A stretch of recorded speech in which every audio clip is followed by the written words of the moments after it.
إن الحمد لله نحمده ونستعينه ونستغفره ونؤمن به ونتوكل عليه ونعوذ بالله من شرور أنفسنا ومن سيئات أعمالنا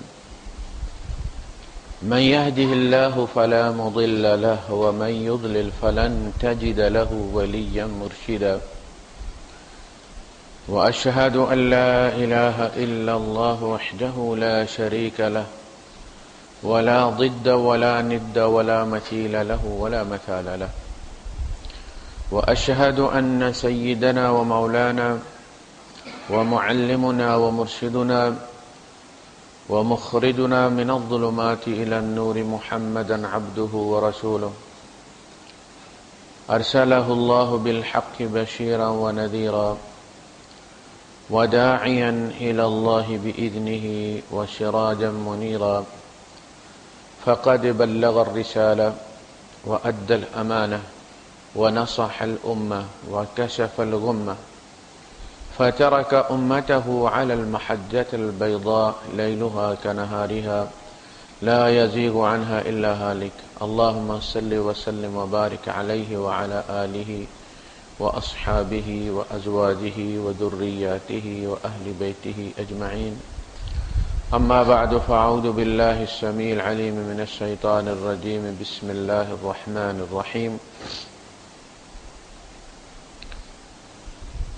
وإذ قال ربك للملائكة إني جاعل في الأرض خليفة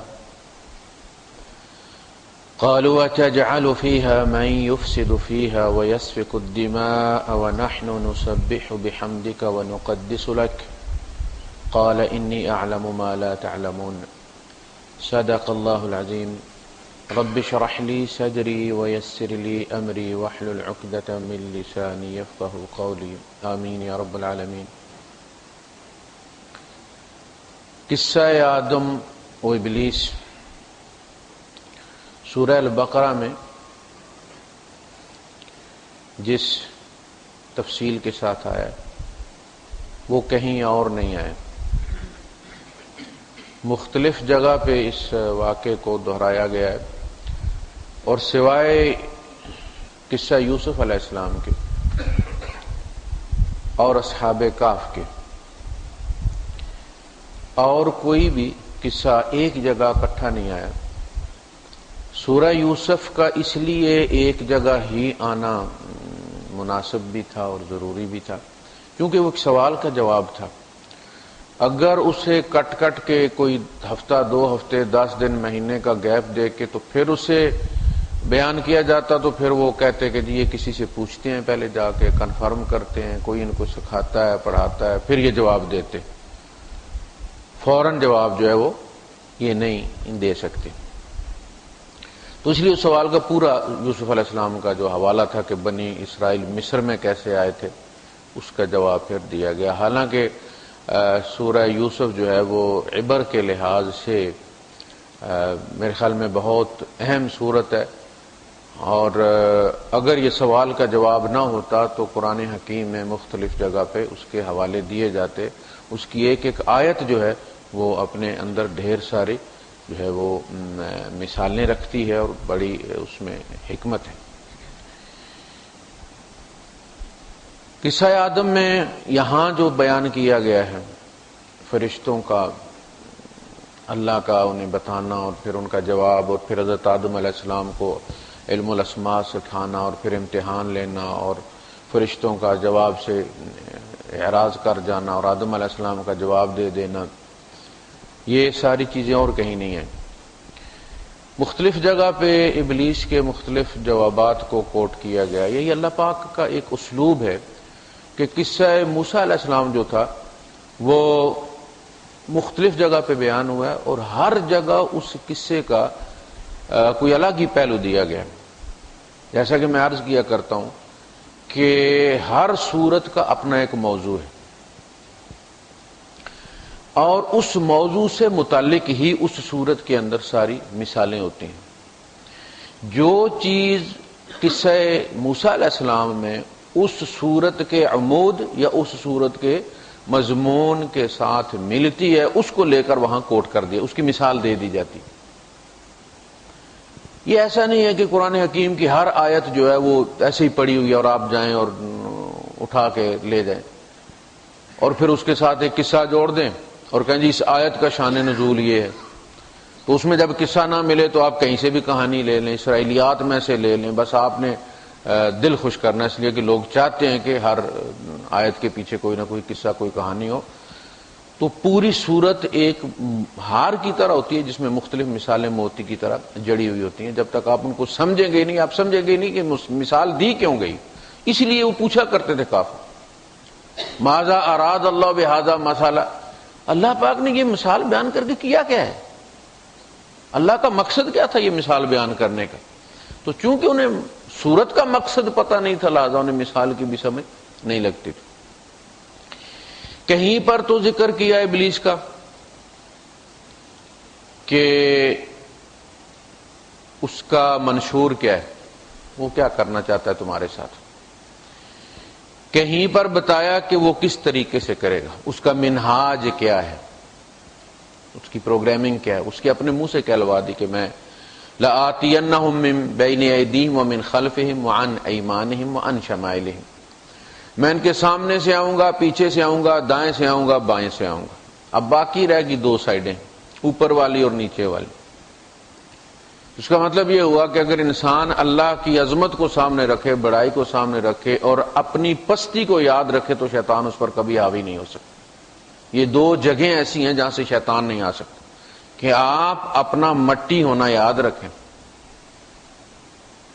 کل کوئی آپ کے اوپر چلے گا، اور آپ رب کی عظمت کو، یعنی دو سائڈیں محفوظ ہیں آپ کی شیطان سے، وہ اگر آپ کا لنک جڑا رہے تو آپ بچ سکتے ہیں۔ اچھا، اس کا منشور کیا ہے؟ کہنے لگا لآتینہم من بین ایدیہم، یہ تو اس کا ہو گیا طریقہ کار۔ منشور اس کا یہ ہے کہ لأقعدن لہم صراطک المستقیم، میں ان کے لیے تیرے سیدھے رستے میں، یہ جو اقعدہ ہوتا ہے نا بیٹھنا، یہ ایسے بیٹھنا نہیں ہوتا بے مقصد، یہ ایسے ہوتا ہے جیسے اسٹوڈنٹ ماسٹر صاحب کا رستہ روک کے نہیں کھڑے ہوتے، یہ اس طرح کا ہے، بدلہ لینے کے لیے میں مورچہ لگا کے بیٹھوں گا ان کے لیے تیرے سیدھے رستے میں، لہذا اسے شراب خانے جانے کی ضرورت نہیں، وہ اس کے منشور میں شامل ہی نہیں۔ اس نے کہا تھا کہاں میں آؤں گا، لأقعدن لہم صراطک المستقیم، اور ظاہر شراب خانہ کوئی صراط مستقیم تو نہیں ہے نا، شیطان وہاں بیٹھے گا، وہ تو مسجد کے راستے میں بیٹھے گا۔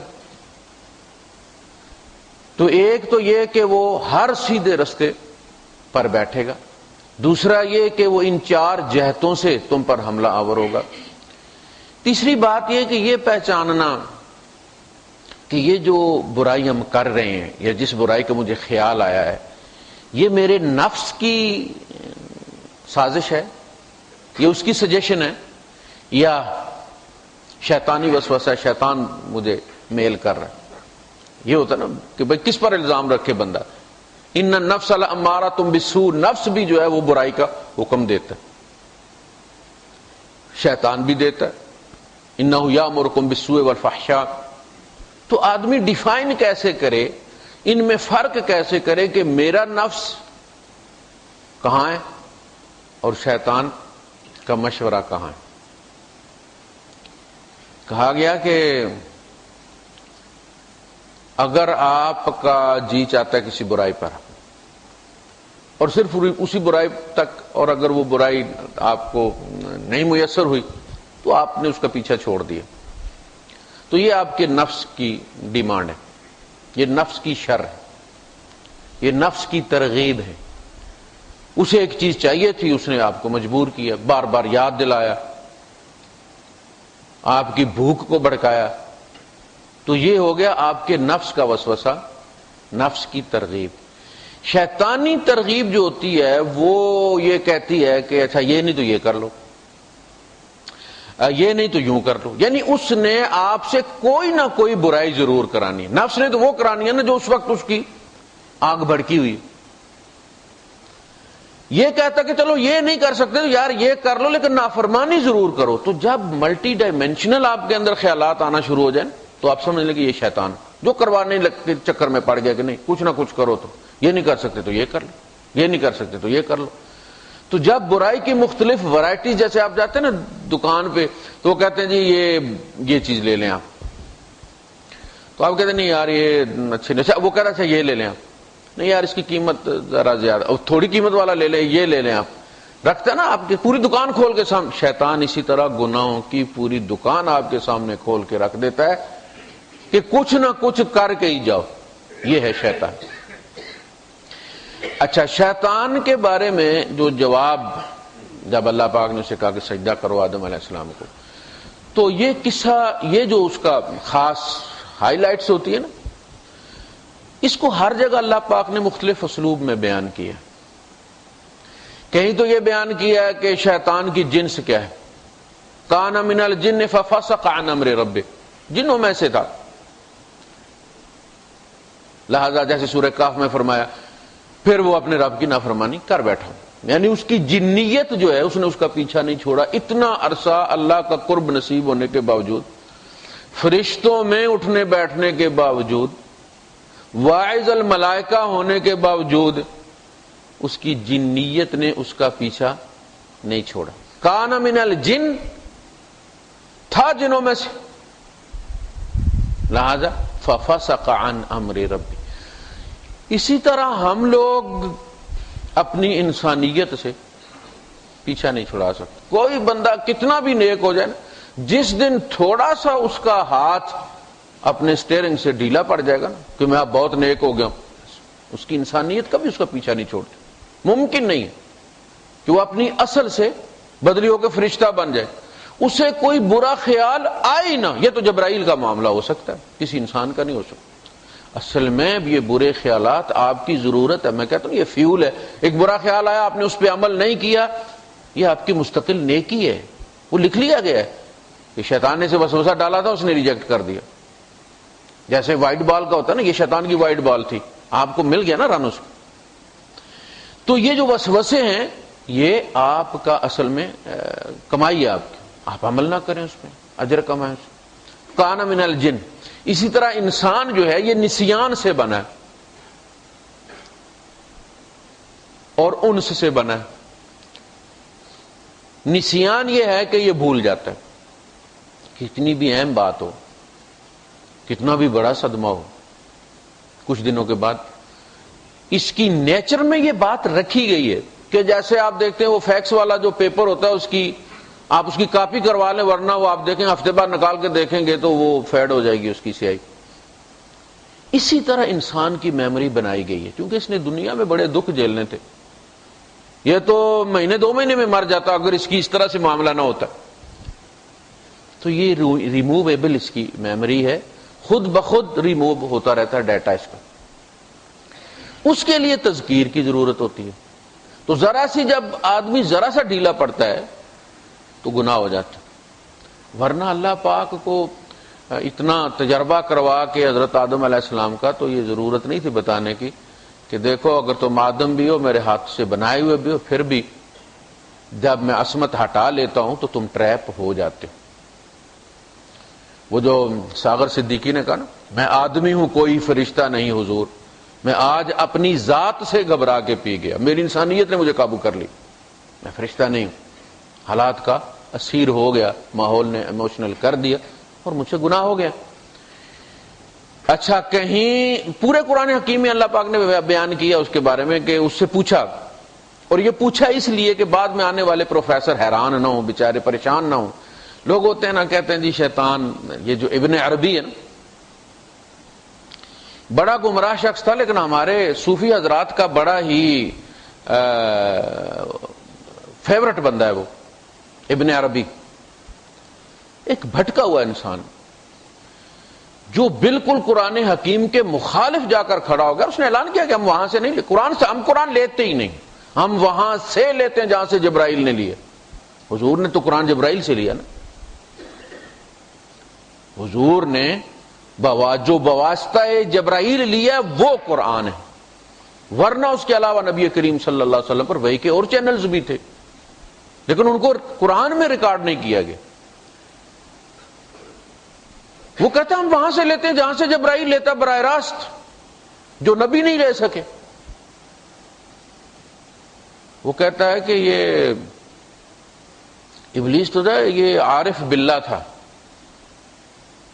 اور مخلوق میں شاید سب سے زیادہ اللہ کو جاننے والا اور اللہ کا مخلص تھا۔ کیوں؟ کہتا بس اس کو پتہ چل گیا کہ اللہ کو ایک شیطان کی ضرورت ہے، یہاں پہ اس پوری سٹوری میں رنگ بھرنے کے لیے ایک ولن چاہیے، تو اگر اللہ بنائے گا تو پھر اللہ کی طرف عیب منسوب ہو جائے گا، تو چلو میں یہ اپنے اوپر لے لیتا ہوں، میں اپنا آپ پیش کر دیتا ہوں۔ اس نے کہا اس نے بہت بڑی قربانی دی ہے، اپنے آپ کو بطور ولن پیش کر کے۔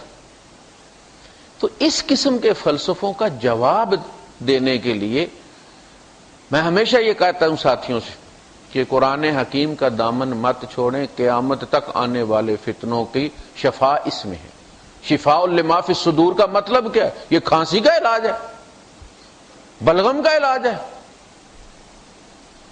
یہ سینوں میں آنے والے وسوسوں کا علاج ہے۔ پوچھا اللہ نے بھائی تمہیں کیا ہوا؟ مالا کا کیا ہو گیا تمہیں؟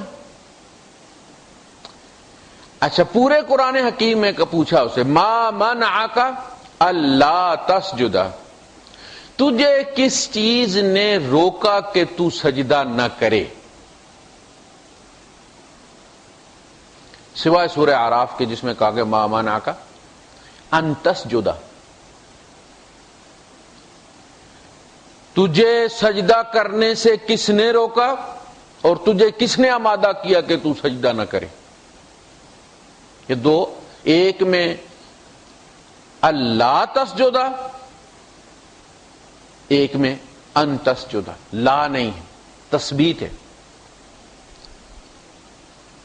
تو اس میں اللہ تسجد جو ہے، جو پورے قرآن میں بیان ہوا ہے، وہ اس میں ہے کہ بھائی تو دلیل دے کہ تجھے کس چیز نے آمادہ کیا کہ تو سجدہ نہ کرے۔ قال انا خیر من، اس نے کہا میں اس سے بہتر ہوں، خلقتنی من نار وخلقتہ من طین۔ اس نے کیوں نہیں کیا یہ بتا دیا۔ اللہ پاک فرماتا استکبر، سورہ البقرہ میں اس کا خلاصہ اس کے کلام کا اللہ نے بیان کیا، استکبر وکان من الکافرین،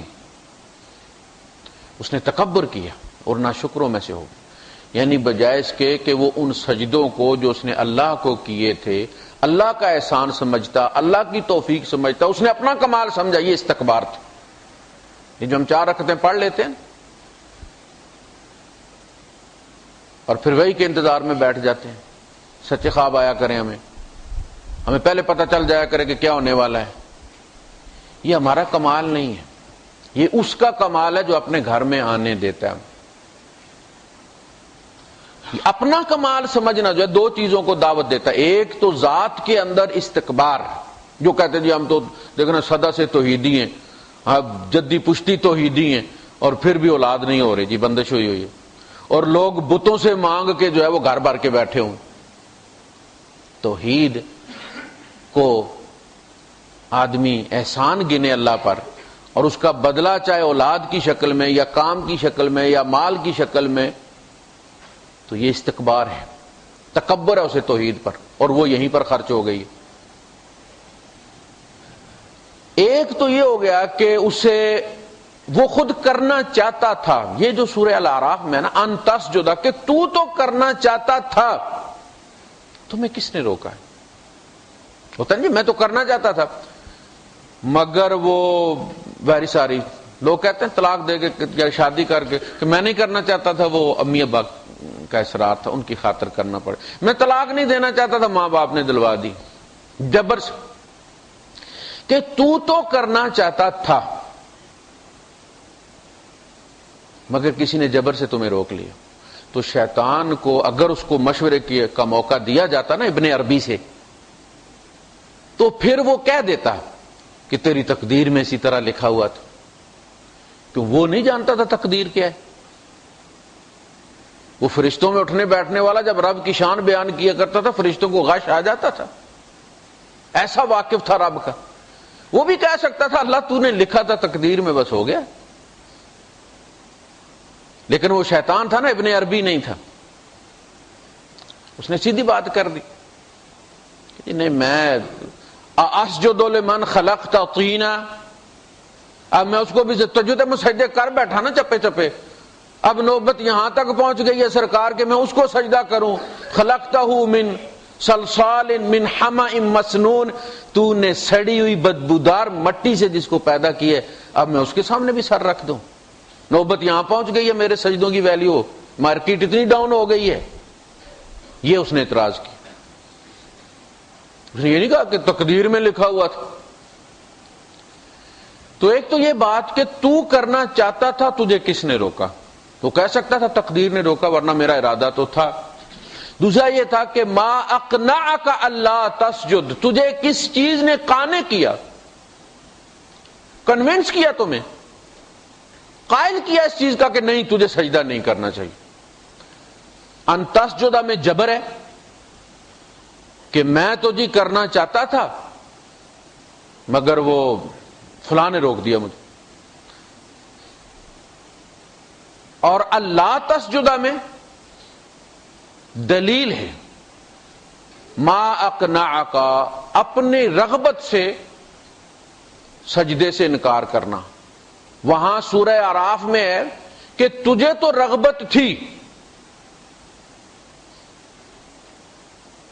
پھر تجھے کس چیز نے روک دی؟ ان تسجد، تو سجدہ کرنا چاہتا تھا، کوئی عذر ہے تو پیش کر، رستہ سجھایا اسے.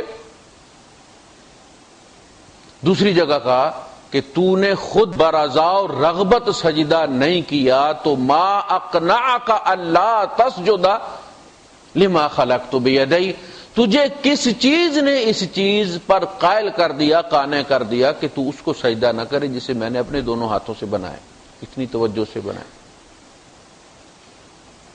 دو چیزیں ہو گئی.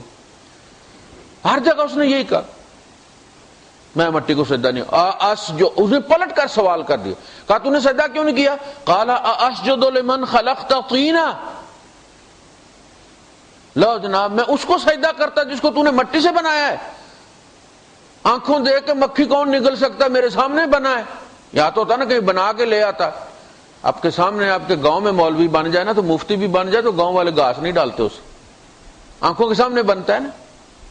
امام ابو حنیفہ رحمۃ اللہ علیہ کی امی ان سے فتویٰ نہیں پوچھتی تھی، خود پالا ہوا تھا. ایک مولوی تھا بڑا واعظ قسم کا، تو وہ اس سے پوچھا کرتی تھی. تو ایک دفعہ امام ابو حنیفہ رحمۃ اللہ علیہ ساتھ چلے گئے، تو انہوں نے کہا کہ امام صاحب آپ نے کیوں نہیں بتایا؟ میں نے بتایا مگر ان کی جب تک آپ سے پوچھ نہ لیں تسلی نہیں ہوتی. کہا کہ اماں یہ امام صاحب صحیح بتاتے ہیں، میں بھی وہی اچھا عالم ہو گیا. یہ ہر نبی اپنی بستی میں کیوں ستایا جاتا ہے؟ اسی لیے وہ جو ہوتے ہو کہتے جی ہمارے ہاتھوں تو پلا بڑا، یہ ہماری گود میں کھیلا ہوا، یہ لو اب ہم اس کی اطاعت کریں گے. چچے تائے کیوں ایمان نہیں لائے تھے؟ اسی لیے. تو اس نے کہا اسجد لمن خلقت طینا، میں نے نہ دیکھا ہوتا نا تو کر بھی لیتا کہ بڑا کڑیل جوان ہے، میں نے اس کو مٹی سے بنتے نہیں دیکھا، پاس سے گزرا نہیں جاتا تھا، اتنی بدبودار تھی. اچھا جب یہ بت بن رہا تھا تو وہ گزرا کرتا تھا پاس سے. کان یطیف علی شیطان، حدیث قدسی میں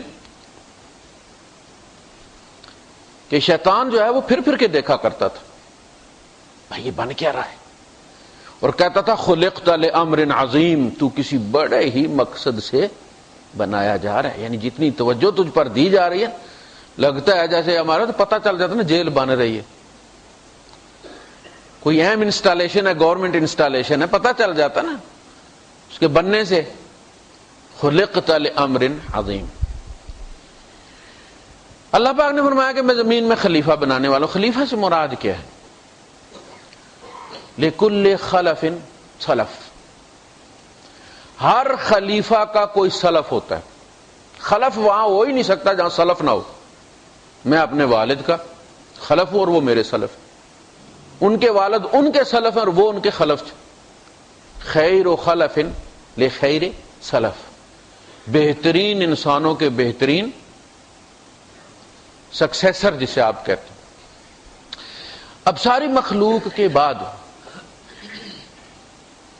ایک نئی مخلوق بنانے جا رہا ہوں، پہلی کو ٹرمینیٹ کر کے میں اب اس کا خلیفہ لانا چاہتا ہوں۔ ہم سے پہلے کون تھے؟ جن۔ تو جو جن اس وقت ہم سے پہلے مسلمان تھے،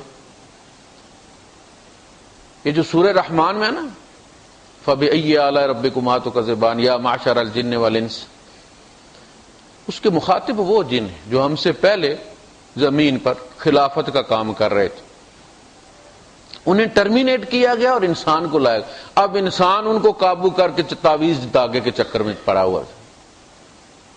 اگر وہ اتنے لائق ہوتے تو ان کو ٹرمینیٹ ہی کیوں کیا جاتا؟ وہ ایک بندے کو ٹرمینیٹ کر کے تو دوسرے اکاؤنٹنٹ کو لے، اور وہ اکاؤنٹنٹ اس کو فون کر کے پوچھتا ہے پھر کیا کروں؟ اچھا پھر کیا؟ او بھائی وہ اتنا لائق ہوتا تو اسے نکال کے تمہیں لایا ہی کیوں جاتا؟ اس کا مطلب تم نہ لائق ہو، پھر غلطی ہو گئی چننے والے سے۔ خلیفہ بعد میں آنے والا خلف۔ اچھا جس کو ہم کہتے ہیں نا ناخلف، وہ بغیر زبر لام کے اوپر زبر نہ ہو، صرف خلف ہونا، تو اس کا مطلب ہوتا ہے کہ برا متبادل، جو برا بدیل۔ خلف نیک، اچھا، صالح۔ قالوا اتجعل فيها من يفسد فيها ويسفك الدماء، وہ کہتے ہیں کہ اللہ پاک تو اس کو خلیفہ بنائے گا جو فساد پھیلا دے گا اور سفک دم کرے گا۔ سفک دم، خون بہانا۔ اب مسئلہ یہ ہے کہ یہ فرشتوں کو کیسے پتہ چل گیا کہ یہ آدمی ایسا کریں گے؟ دیکھیں نا، فساد تو چلے فساد مان لیا ہم، لیکن انہوں نے کہا کہ سفک دم کرے گا، خون بہائے گا۔ تو جنات میں تو خون نہیں ہوتا، ان کی لڑائیوں میں خون بہتا بھی نہیں،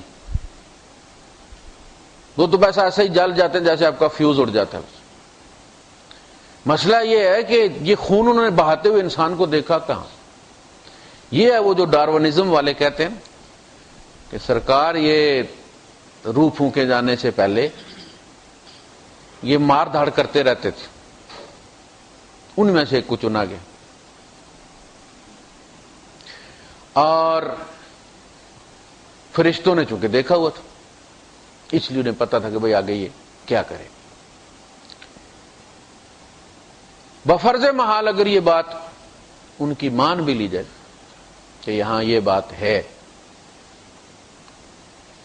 پھر سوال یہ ہوتا ہے کہ جب عیسیٰ علیہ السلام کے باپ پر اعتراض ہوا تھا، بنی اسرائیل نے یہ کہا کہ بغیر باپ کے کوئی کیسے ہو سکتا؟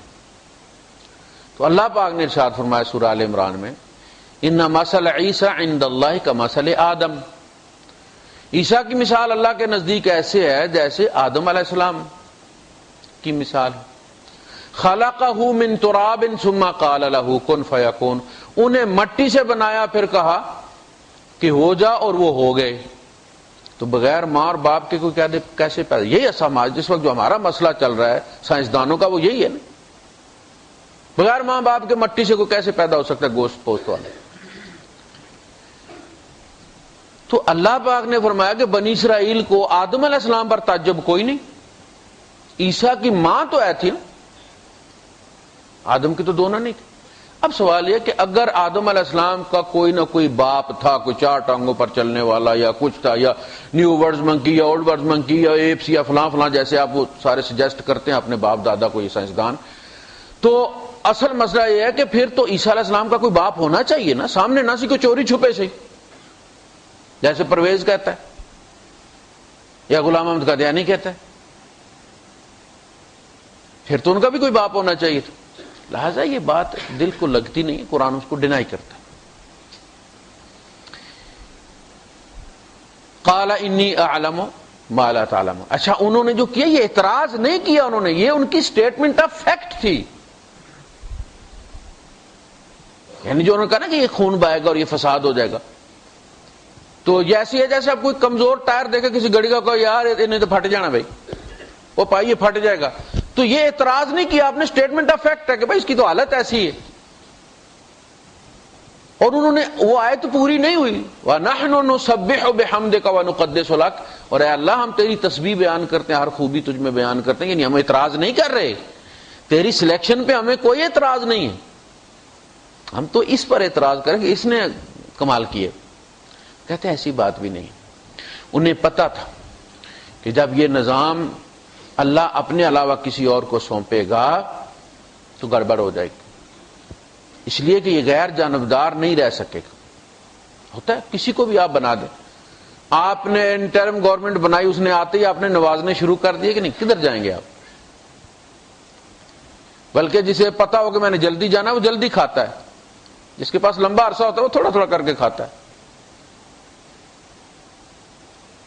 تو انسان کے حوالے کوئی چیز بھی آپ کر دیں، کوئی چیز بھی چھوٹی سے چھوٹی کر دیں آپ، ہر انسان یہ چاہتا ہے کہ جس طرف سے وہ آ رہا ہے وہ سگنل زیادہ دیر گرین رہے، اس کی گاڑی گزر جائے تو پھر بند ہو، اور جس طرف وہ کھڑا وہ جلدی کھل جائے. دوسرے پر اسے غصہ آتا ابھی تک بند نہیں ہوا. لفٹ کا بھی یہی حال ہے. جس جگہ انسان کو منصف بنائیں گے وہ ہمیشہ اپنی سوچتا ہے. قانون اس کے حوالے کریں گے، مزدور بنائے گا مزدوروں کے حق میں بنائے گا، سرمایہ دار کا بیڑا غرق کر دے. اور جب سرمایہ دار بنائے گا تو وہ اپنی فیور کا بنائے گا، وہ اپنا فوائد سوچے گا. یہ انسانی فطرت ہے. جب موسیٰ علیہ السلام کی تربیت کی شیخ مدین نے، جو کہتے ہیں کہ شعیب علیہ السلام تھے، تو مدت طے ہوئی کہ وہ 8 سال ان کے یہاں گھر جوائی رہیں گے، مزدوری کریں. یہ کوئی بری بات نہیں ہے رہنا، ہمارے معاشرے میں یہ برا سمجھا جاتا، کوئی اتنی بڑی بات نہیں. تو پیسے تو ان کے پاس تھے کوئی نہیں، روٹی کھانے کے. حق مہر انہوں نے کیا دینا تھا؟ انہوں نے کہا جی میں 2 بچیوں میں سے ایک بچی تمہارے ساتھ بیاہ دوں گا، انت اجورانی، کہ تو اجرت پر رہے میرے پاس، اس کی اجرت میں رہے میرے پاس، اس شادی کی اجرت میں، حق مہر میں. 8 حجج، 8 سال. اس کے بعد پھر اپنے بڑھاپے کا خیال کر کے کہا فَإِنَّ تَمَمْتَ عَشْرًا فَمِنْ عِنْدِكَ، تو مہربانی کر کے 10 سال کر لے تو تیری مہربانی. یہ نہیں کہا کہ میں 6 سال میں چھوڑ دوں گا تم. لوگ کہتے ہیں کہ نہیں جی اپنا بھلا نہیں سوچنا چاہیے. وہ پیغمبر تھے، انہوں نے اپنا بھلا سوچا ہے. اپنا بھلا انسان نہیں سوچے گا تو دنیا کا نظام نہیں رک جائے گا. بے ایمانی نہ کرے، ملاوٹ نہ کرے، دھوکہ نہ دے، کھل کے سامنے بات کر لے. ان کا جی 8 سال میری طرف سے پابندی ہے، یہ حق مہر ہے، 10 سال تو پورے کر دے تیری مہربانی. اور موسیٰ علیہ السلام نے 10 سال پورے کی، یہ ان کی مہربانی. خیر، جب اللہ پاک نے فرمایا میں جانتا ہوں جو تم نہیں جانتے، تو پھر اللہ پاک نے یہ بتایا کہ مجھے زمین پر مٹی سے خلیفہ کیوں لینا پڑا ہے، مٹی پر حکومت کرنے کے لیے مٹی کا بنا ہوا خلیفہ کیوں چاہیے؟ اس لیے کہ یہاں رہنے کے لیے مٹی کا ہونا بہت ضروری ہے. جہاں سے ہم آئے ہیں نا، یقین کریں وہاں سے آنے کا دل نہیں کرتا بندے کا، ہمیں کک آؤٹ کیا گیا ہے.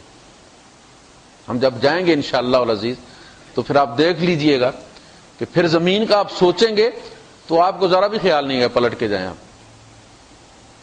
یہاں رہنے کے لیے مٹی کا ہونا ضروری تھا تاکہ مٹی کی کشش ہمارے اندر ہو اور ہم ان کھلونوں میں 4 دن گزار لیں. بچہ ماں باپ کے بغیر رہ سکتا ہے؟ نہیں. تو اللہ کے بغیر کیسے رہ لیتا ہے جو 70 ماہوں سے زیادہ پیار کرتا ہے؟ کوئی کھلونے 4 رکھے نا تاکہ ان میں بہلا رہے. جب ماں باپ نے کہیں جانا ہوتا ہے اور تو پھر وہ کھلونے بھی نکال دیتے جو بڑے چھپا چھپا کے رکھتے ہیں اور بچے کو بڑی تمنا ہوتی ہے اس دن وہ بھی اس کے سامنے دے، اچھا میرا پتر تم کھیلو ان سے، ہم بس گئے اور آئے. انا للہ و انا الیہ راجعون. پھر ہم لمبے ہو گئے ذرا. کھلونے اچھے لگے، انما اموالکم واولادکم، یہ کیا ہے؟ المال والبنون زینت الحیات الدنیا، یہ رونق ہے 4 دن کی تمہارا دل لگانے کے لیے، اس لیے ضروری ہے۔ اچھا، علم الاسماء، وعلم آدم الاسماء کلھا، آدم کو اللہ پاک نے سارے علوم ان کے اندر پوٹینشیلی رکھ دیے۔ جو جو وقت آئے گا، وقت کی ضرورت ہوگی، اس زمانے میں وہ علم اس کے اندر سے نکلے گا۔ گٹھلی ہوتی ہے، گٹھلی میں پورا آم ہوتا ہے، اسے وقت ملے گا، وہ پھٹے گی، انوائرمنٹ ملے گی، کونپلیں نکلیں گی، تنا بنے گا، ٹہنیاں نکلیں گی، آم لگیں گے، وہ آم آگے ریپروڈیوس ہوں گے اور درخت بنیں گے، وہ سارا کچھ اس ایک گٹھلی میں موجود تھا۔ چاہے اس آم کی نسل اب اور 100 سال چلے، نسل در نسل تھی وہ اسی میں، پہلی گٹھلی میں۔ اسی طرح علوم جتنے بھی اب ہم سیکھ رہے ہیں نا، یہ علم الاسماء کا صدقہ ہے، جینیٹیکل انسان کے اندر رکھے گئے ہیں، تھوڑی سی محنت کرتا رستہ مل جاتا، تجسس رکھا گیا نا۔ اب دیکھتے ہیں نا بچوں کے اندر بہت، یہ ان کی فطرت ہے کہ جس چیز سے منع کرو وہ کہتے ہیں ادھر ہی کوئی خاص بات ہے، آپ کے استری کو ہاتھ نہیں لگانا، وہ اس کے گرد پھرے گا، کیوں روکا ادھر سے؟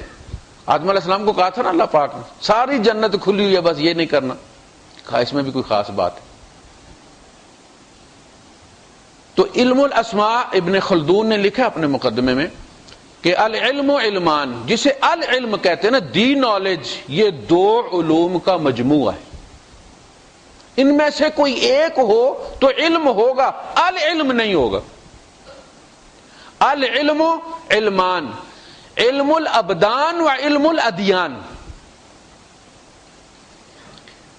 فزیکل سائنسز کا نالج، نارمیٹو سائنسز کا نالج، اخلاقیات، اخلاقیات سائنس نہیں سکھاتی، علم الابدان، فزیکل باڈیز کا علم، یہ کیا کھاتا ہے، کیا رہتا ہے، کسے بیمار ہو جاتا ہے، ٹھیک کیسے ہوتا ہے، فنگس کیا ہوتا ہے، بیکٹیریا کیا ہوتا ہے، یہ سارے علم الابدان ہیں۔ یہ علم الاسماء جس کو کہا گیا نا، یعنی آپ نام رکھے بغیر کوئی چیز سیکھ سکتے ہی نہیں، یہ علم الاسماء۔ جس کا نہیں نام اس کو معلوم آپ کو، اس کا نام آپ نے کیا رکھ دیا؟ X ray. امریکہ میں جو طوفان، ہمارے تو سارے کام اسی طرح ہوتے ہیں نا، الٹا۔ امریکہ میں کوئی طوفان بھی آتا ہے تو اس کا نام رکھتے ہیں، وہ کیٹرینا فلاں جگہ پہنچ گیا، اور مزے کی بات ہے کہ آج تک ان کی ہسٹری میں سارے نام فیمیل ہی رکھے جاتے ہیں۔ یہ بھی کوئی راز کی بات ہے، آج تک انہوں نے مرد کے نام پر نام نہیں رکھا طوفان کا، ہمیشہ وہ فیمیل ہوتا ہے طوفان ہے لیکن عورت ہوتا ہے، تباہی مچا دیتا ہے جدھر جاتا ہے وہ۔ تو نام رکھے بغیر آپ کوئی کام، یہ ہے علم الاسماء۔ آدم علیہ السلام نے سارے بتا دیے گن کے، فرشتوں سے کہا کہ ہاں بھائی یہ جو اس نے سنائے آپ بھی سنائیں، قالوا لا علم لنا الا ما علمتنا، ہمیں تو کچھ بھی نہیں پتا، وہ جو پہلے آپ نے سی ڈی ڈالی ہوئی ہے بس وہی ہے ہمیں پتا۔ اسی لیے فرشتے جو ہیں وہ قرآن حفظ نہیں کر سکتے، حافظوں کو ڈھونڈتے پھرتے ہیں،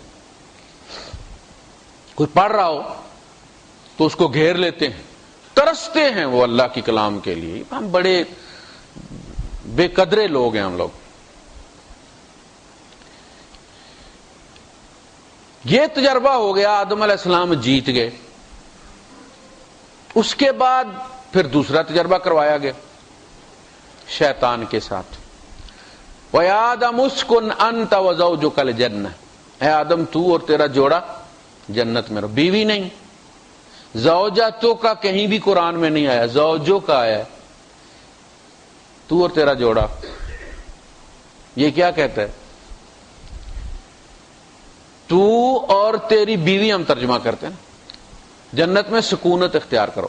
اچھا ایک ہوتا ہے سکنن، کاف ساکن ہے اس میں، سکنن کا مطلب ہوتا ہے عیال، بیوی بچے۔ اسی لیے جس رہائش میں آپ کے ساتھ بیوی بچے رہتے ہیں نا اس کو سکن کہتے ہیں، اور جس میں آپ چھڑے رہتے ہیں نا اس کو اقامت کہتے ہیں، جس کو قیام آپ کہتے ہیں، ریزیڈینس۔ آپ کی ریزیڈینس کہاں ہے جی؟ وہ کہیں بھی ہو سکتی. سکونت کہاں؟ یہ دو چیزیں. آپ کی اقامت پر بھی نماز پوری ہے, آپ کی سکونت پر بھی نماز پوری ہے. درمیان میں جو ایریا ہے وہاں آ جائے تو قصر ہے. آپ یہاں پہنچ گئے تو پوری ہو گئی, پاکستان پہنچ گئے اپنے گھر تو پوری ہوگی. وہ آپ کا سکن ہے, یہ آپ کی اقامت. تو سکن اصل میں وہی گھر ہوتا ہے جہاں بیوی ہو, بچے ہوں, اور تہدیہ کا لفظ استعمال کیا گیا کہ وہاں ہارمونی ہو, پیار محبت سکون. بندہ آئے تو ایسے جیسے دھوپ سے چھاؤں میں آتا ہے ایسے. اور بیوی کو سکن اس لیے کہا گیا سکنن کہ بندے کی جو فیلڈ ہے کام کی وہ باہر اس کو سونپا گیا ہے, وہاں ڈھیر ساری ٹینشنیں ہوتی.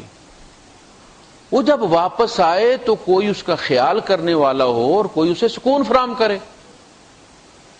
اس لیے کہا گیا کہ سورہ طٰہٰ میں ان ھذا عدو لک ولزوجک, جب اس نے انکار کیا سجدے سے تو اللہ پاک نے فرمایا کہ یہ تیرا اور تیرے جوڑے کا. جوڑے دونوں برابر ہوتے ہیں, کیوں جوڑا کہا گیا؟ آپ دیکھنا جوتے کا جوڑا دوسرا جوتا ہوتا ہے نا, دونوں ایک جیسے ہوتے ہیں. لیدر بھی ایک جیسا ہوتا ہے, سول بھی ایک جیسا ہوتا ہے, تب جوڑا ہوتا ہے.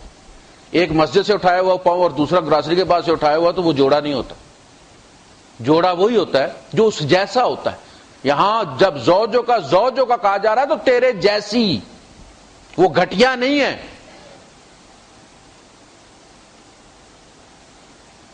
وہ بھی تیرا جوڑا.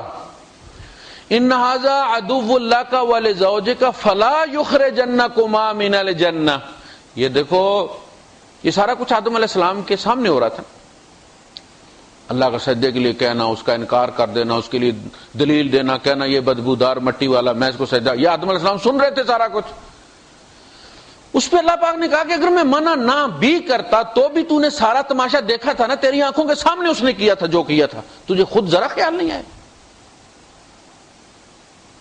مسئلہ یہ تھا کہ وہی نہ ہوتی, کچھ نہ ہوتا, میں نہ کہتا. باپ جب کسی اپنے بیٹے کے سامنے اس بیٹے کی خاطر کسی سے لڑے, وہ بیٹے کو نہ بھی کہے کہ اس کے ساتھ منہ نہیں اس کو اب لگانا, بیٹے کا اپنا کام نہیں بنتا کہ اس کو منہ نہ لگائے. فلا یخرجنکما من الجنہ, یہ تمہیں جنت سے نکلوا نہ دے. فتشقی, تو مشقت میں پڑ جائے گا. یہ نہیں کہا فتشقیا, تم دونوں مشقت میں پڑ جاؤ گے. نکالے گا تو دونوں کو نا. فلا یخرجنکما, تم دونوں کو نہ نکلوا دے جنت سے. فتشقا, ہونا کیا چاہیے تھا فتشقیا, تم دونوں شقی ہو جاؤ گے, مشقت میں پڑ جاؤ گے. نہیں, فرمایا فتشقا, تو مشقت میں پڑ جائے. کیوں؟ اس کا تو کام ہی گھر میں رہنا, کما کے تو نے کھلانا ہے, تو بھوک تو نے اٹھانے ہیں, وہ تو آرام سے بیٹھی رہے گی. تو اللہ نے فیلڈ طے کر دی, باہر تیرا ہے, گھر اس کا ہے. یہ سکنن ہے. لتسکنوا الیہا, جب تو اس کے پاس آئے تو سکون محسوس کرے, نہ کہ تتے توے پر کھڑا ہو جائے. وہ کوئی گھر ہے جہاں شوہر آئے اور جناب آتے ہی اب اس کی کلاس لینی شروع ہو جائے؟ تو جب دونوں مرد ہو جاتے ہیں نا, وہ بھی 8 گھنٹے ڈیوٹی کر کے آ رہی ہے, وہ بھی 8 گھنٹے ڈیوٹی کر کے آ رہا ہے, اب میں بھی رانی تو بھی رانی, کون بھرے گا پانی؟ اب تو ابراہیمی سے لے کر آؤ, کون پکا کے تمہیں کھلائے؟ میں ڈیوٹی کر کے نہیں آئی, میں بھی ٹینشن میں ہوں, میرا بھی آج آفس میں پھڈا ہو گیا ہے. تو یورپ کی جنگوں نے عورت کو نکالا تھا مجبوراً. مرد ختم ہو گئے تھے, فیکٹریاں چلانے کے لیے انہیں عورتیں چاہیے تھیں, ورنہ جنگ عظیم سے پہلے ان کی عورتیں پردہ کرتی تھی, فل لباس پہنتی تھی.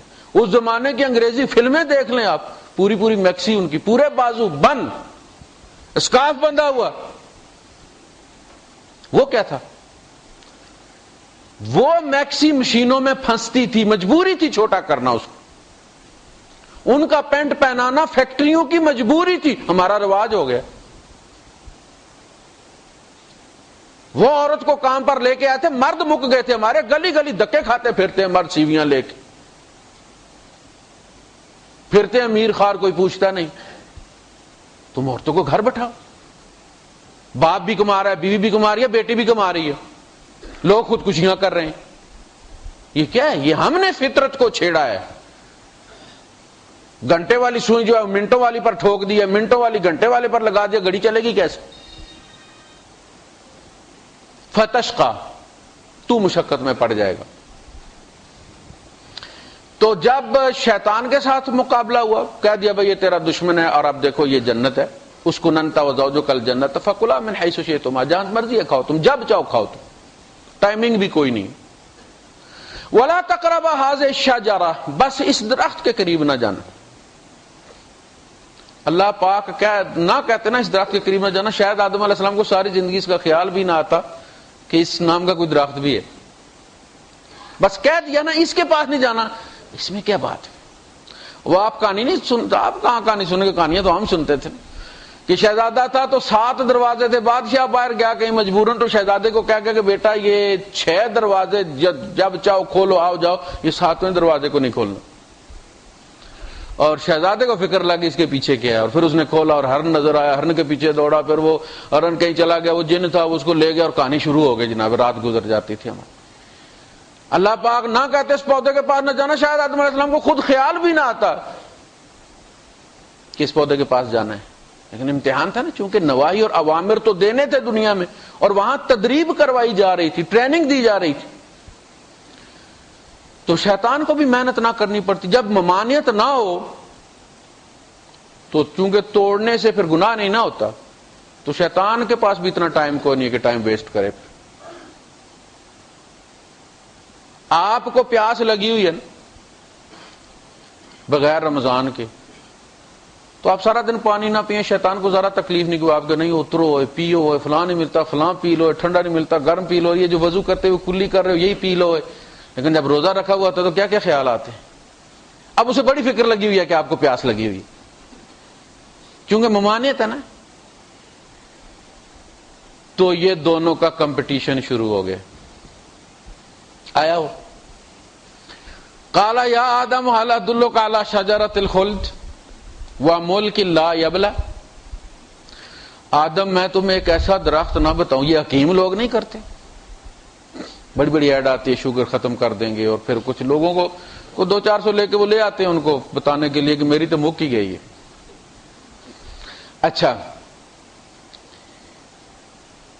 دونوں کا مقابلہ شروع ہوا. بھائی اس درخت کے قریب نہیں جانا. درخت کے شجرہ، اس درخت پر بھی اختلافات ہیں، کوئی ضروری نہیں کہ گندم کا ہی تھا. شجرہ آپ نے سنا کو لفظ مشاجرات صحابہ، جو لوگ پڑھتے ہیں ہسٹری، مشاجرات صحابہ، صحابہ کے جھگڑے. شجر اصل میں اس درخت کو کہتے ہیں جس کی ٹہنیاں ہوتی ہیں، اور وہ ٹہنیاں آپس میں لڑتی ہیں اپنی سپیس کے لیے. کہتے ہیں میں نے ادھر جانا، وہ رستہ روکتی ہے، ادھر نہیں جانا، وہ اوپر سے نکل جاتی ہے اس کی. یہ ہے مشاجرات، یہ شجرہ ہے، یعنی وہ ٹہنیوں والا درخت جس کی ٹہنیوں میں آپس میں جھگڑا ہوتا ہے، وہ شجرہ ہے. تو آپ اس کا پھر درخت اور پودا الگ الگ کر کے آپ بیان کرتے ہیں. درخت اور پودا، کوئی کہتا انگور تھا، کوئی کہتا 3 تھی، کوئی کہتا کیا ہے. لیکن اللہ پاک کو ایک درخت تھا، بس کہا نہیں کھانا، تو وہ آیا. حکیم صاحب نے آ کے کہا کہ هل ادلک علی شجرۃ الخلد وملک لا یبلی. اس سے پہلے وہ صاحب آئے اور آ کے جناب وہ گرے، اور گر کے جناب وہ تڑپ کے ہاتھ پاؤں ڈنگے ہو گئے، زبان باہر نکل آئی، آنکھیں نکل آئی باہر. آدم علیہ السلام پہلی دفعہ یہ منظر دیکھ رہے تھے، وہ دہشت زدہ ہو گئے، اس کو کیا ہو گیا؟ جیسے اب بھی کسی کو مرگی پڑے تو ہمارے رونگٹے کھڑے ہو جاتے، اس کو کیا ہو گیا؟ وہ ہوش میں آیا تو اس نے کہا کہ تیرے ساتھ بھی یہی ہونا، جب جان تمہاری نکلے گی نا تو یہی اشر ہوگا تمہارا. تو سوکھی گئی ہے نا، پتہ ہی نہیں چلا، جب جائے گی تو تمہیں لگ پتہ جائے گا. پھر کہنے لگا کہ ایک دوائی ہے، وہ اگر کھا لو تو پھر آدمی مرتا نہیں. شجرۃ الخلد، ہمیشگی والا درخت. تو وہ لیا اور اس کی دوائی بناتے ہیں، وہ کھانا. تم آدم علیہ السلام نے توجہ نہیں دی. یہ پہلا اس کی سجیشن تھی جو رد کر دی انہوں نے، یہ ایسے قابو نہیں آئے گا۔ دوسری اس نے پیش کی، پھر تیسری بار اس نے قسم کھائی، وَقَاسَمَهُمَا إِنِّي لَكُمَا لَمِنَ النَّاصِحِينَ۔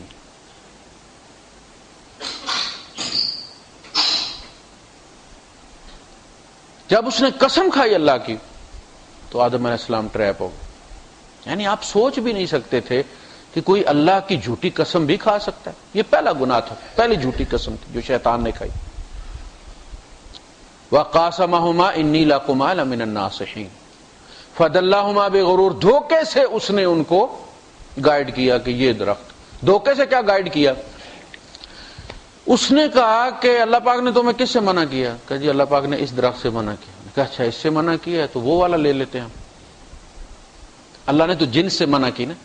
جیسے ڈاکٹر صاحب آپ کو یہ کہیں کہ سارا کچھ کھا لو بھائی صاحب، ایک آم پکڑ کے آپ کو دکھائیں گے یہ نہیں کھانا، اور آپ کہیں وہی آم نہیں کھانا تو رستے سے دکان سے دوسرے 2 کلو لے لیتے۔ اس نے کیا کیا؟ انہوں نے کہا کہ یہ نہ کھاؤ، اس میں ہو سکتا ہے کوئی وائرس ہو اس کو، وہ والا لے لیتے ہیں۔ یعنی منع جنس کی گئی تھی، اس نے کہا درخت منع کیا گیا، جنس نہیں منع کی گئی، اور قسم کھا لی اس نے۔ اور تجربے کار سینئر بھی تھا، یہ جو نئے نئے بھرتی ہوتے ہیں بیچارے اور پرانے سینئر ہوتے ہیں تو وہ پھر نئے والوں سے غلطیاں کرواتے ہیں تاکہ ہماری قدر آئے انتظامیہ کو کہ ہم بڑے کام کے بندے ہیں۔ تو یہی اس نے کیا۔ فَدَلَّاهُمَا بِغُرُورٍ، پھر جب انہوں نے وہ شجرہ چکھا لباس اتر گئے۔ وَنَادَاهُمَا رَبُّهُمَا أَلَمْ أَنْهَكُمْ عَنْ تِلْكُمَا الشَّجَرَةِ، میں نے تم دونوں کو اس سے منع نہیں کیا تھا۔ وَأَقُلْ لَكُمَا إِنَّ الشَّيْطَانَ لَكُمَا عَدُوٌّ مُّبِينٌ، میں نے کہا نہیں تھا تم دونوں سے کہ شیطان تمہارا دشمن ہے۔ قَالَ، وہاں گا قَالَ رَبَّنَا ظَلَمْنَا أَنفُسَنَا، سورہ اعراف کے اندر اللہ پاک ہم سے غلطی ہو گئی، ظلم کر بیٹھے ہم اپنی جانوں پر، تو نے اگر معاف نہ کیا گھاٹا پانے والوں میں۔ یہاں فرمایا کہ فَتَلَقَّى آدَمُ مِن رَبِّهِ كَلِمَاتٍ۔ اچھا بعض لوگ کہتے ہیں شیطان جنت میں گیا کیسے جی؟ شیطان ہونے کے بعد بھی وہ جنت میں جا سکتا تھا۔ بھائی صاحب جنت وہ والی جنت نہیں ہے جس میں کوئی جا کے باہر نہیں نکل سکتا، یہ تدریبی جنت تھی۔ قرآن حکیم کے اندر جنتوں کا ذکر نہیں۔ وَاضْرِبْ لَهُم مَثَلًا أَصْحَابَ الْقَرْيَةِ، تو اسی طرح سورہ القاف کے اندر وہ جو 2 دوست تھے، سورہ نون کے اندر اصحاب الجنہ وہ جنت والے تھے، یہ کوئی تدریبی باغ تھا جس میں ٹریننگ کروائی جا رہی، جیسے فوجی کو افسر بنانے سے پہلے کروائی جاتی ہے۔ اچھا ٹریننگ کے دوران جو غلطی ہوتی ہے، ٹریننگ ہوتی اسی لیے ہے کہ اس کی ویک پوائنٹس اس کے بتائے جائیں کہ یوں ہوگا پھر تم نے یوں کرنا ہے، یوں ہوگا پھر تم نے یوں کرنا ہے۔ 2 اپنی فوج کو کاٹ کے 2 الگ الگ یونٹ اور بریگیڈ بنا دیے جاتے ہیں، ایک کو ایک نام دے دیا جاتا ہے بلو فاکس اور ایک کو ایک دے دیا جاتا ہے، پھر وہ دونوں چھپتے پھرتے ہیں، کیمپ لگاتے ہیں، ایک دوسرے پر چڑھائی کرتے ہیں۔ یہ ساری بالکل فوجی ٹریننگ اسی طرح ہوتی ہے جیسے دشمن سے مقابلہ ہو رہا ہے، پوائنٹس ملتے ہیں اس کے، اور اس میں غلطی ہو جائے تو کورٹ مارشل نہیں ہوتا۔ فوجی حضرات ہوں گے بیٹھے ہوئے آپ میں، اس ٹریننگ میں جب غلطی ہو جاتی ہے تو تادیب کی جاتی ہے، وارننگ دی جاتی ہے، نمبر کٹتے ہیں، کورٹ مارشل نہیں ہوتا کیونکہ وہ ہے ہی ٹریننگ۔ اسی لیے آدم علیہ السلام کا کورٹ مارشل نہیں کیا گیا، وہ تدریب تھی۔ اللہ چاہتا تھا یہ، ورنہ عصمت ہٹاتا نہ اللہ پاک، غلطی نہ ہونے دیتا۔ عصمت ہٹائی اس لیے کہ ویکسین جو ہوتی ہے نا، آپ کو پتا ہے ویکسین کیا کہتے ہیں، مصنوعی، اس بیماری کے مصنوعی جراثیم آپ کے اندر داخل کیے جاتے ہیں جن کا نیوکلس مارا ہوا ہوتا ہے، وہ ریپروڈیوس نہیں ہوتے، تاکہ آپ کے اینٹی باڈیز کو ان کو پہچان لیں وہ اور اپنے ریکارڈ میں اس کو رکھ لیں، جیسے فنگر پرنٹس رکھتے ہیں۔ آپ کا اینٹی باڈی سسٹم بھی ایک دفعہ جس چیز کو دیکھ لیتا ہے اس کو پھر ریکارڈ کر لیتا ہے کہ یہ دشمن ہے، اس کو آئندہ آنے نہیں دینا۔ اس لیے تو بخار چڑھتا ہے، وہ اندر 2 جنگیں ہوتی ہیں نا، لگے ہوتے ہیں، وہ بندے کو بخار چڑھ جاتا ہے ویکسین کے بعد۔ اور جو آنگے لگتے تھے ہمارے سکول میں، آپ کو پتہ ہے ابھی تک نشان ہے، وہ الگ ظلم تھا۔ یہ آنگے بڑے ضروری ہیں، یہ ویکسین، وہ ویکسین تھی اصل میں۔ ہٹائی عصمت، ٹریپ ہو گیا، اللہ دیکھتا رہا۔ وہ دیر یہ کہتے ہیں اللہ پاک نے کوئی مداخلت کیوں نہیں کی، اللہ نے بچایا کیوں نہیں، شیطان جیت گیا ہو، اللہ ہار گیا ہو۔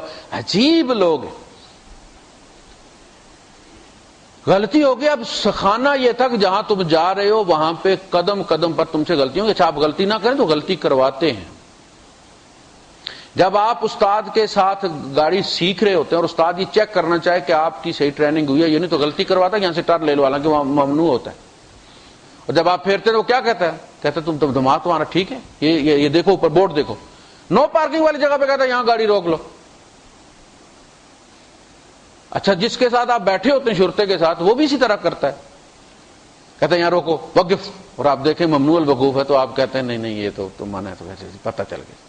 اس کا نام ہے ٹریننگ، اس کا نام ہے تدریب، تاکہ آئندہ جو مراحل آنے ہیں اس میں آپ کی تربیت ہو چکی ہو، تو وہ کروایا گیا۔ اچھا گناہ ہو گیا، اس لیے کہ جہاں آنا ہے وہاں تو قدم قدم پر گناہ ہے۔ تو جب تک آپ کو یہ پتہ نہ ہو کہ ایگزٹ کہاں ہے اس کا، بعض دفعہ ہوتا ہے نا کہ ڈسپلے ہو جاتی ہے کوئی ایڈ جناب علی وہ اسکرین پہ اور ہمیں پتہ نہیں چلتا اس کو بند خانہ خراب کو کیسے کرنا ہے، وہ ہم اس کو بند کرتے ہیں وہ کھل جاتی ہے۔ تو بتایا گیا کہ بھائی اگر یہ ہو جائے تو اس کا ایگزٹ یہ ہے، یہ کوئی مسئلہ نہیں ہے، جنت میں کروا کے بھیجا۔ فَتَلَقَّى آدَمُ مِن رَّبِّهِ كَلِمَاتٍ فَتَابَ عَلَيْهِ۔ آدم علیہ السلام نے اللہ سے اپنے رب سے تلقی کیے، ریسیو کیے کلمات۔ یہ ایسے ہی ہے جیسے کوئی کسی کو معاف کرنا چاہے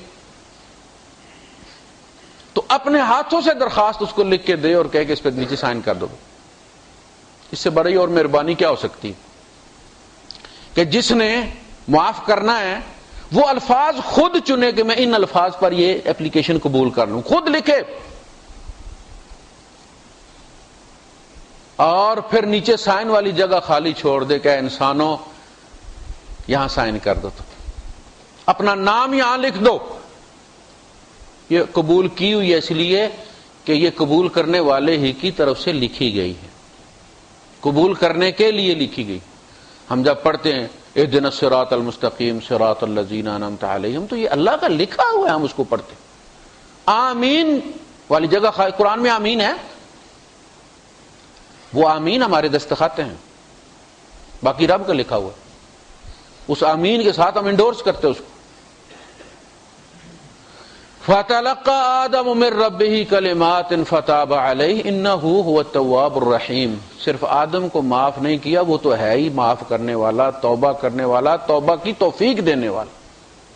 فَتَابَ اللَّهُ عَلَيْهِمْ لِيَتُوبُوا، پھر اللہ ان کی طرف پلٹا تاکہ وہ اللہ کی طرف پلٹیں۔ توبہ بھی نصیب نہیں ہوتی جب تک رب توجہ نہ دے۔ ابلیس کیوں نہیں کر سکا؟ میں ہمیشہ لوگوں کو بڑی چڑ ہوتی ہے یہ کہ جی گناہ بھی کیا توبہ بھی کر لی، گناہ بھی کیا توبہ بھی کر، میں ان سے ہمیشہ یہ کہتا ہوں کہ اس توبہ کو ایزی مت لو، یہ اتنی سوکھی ہوتی تو ابلیس کر لیتا، آگ کا ایندھن نہ بنتا۔ یہ توبہ بہت بڑی بات ہے، اگرچہ ہمیں اس کی قدر نہیں ہے اور روز کرنے کی وجہ سے یوز ٹو ہو گئے ہم۔ توبہ کرتے رہنا چاہیے، ہمیں تو اپنی ہر چیز پر توبہ کی ضرورت ہے۔ انہ هو التواب الرحیم۔ وآخر دعوانا الحمد للہ رب العالمین۔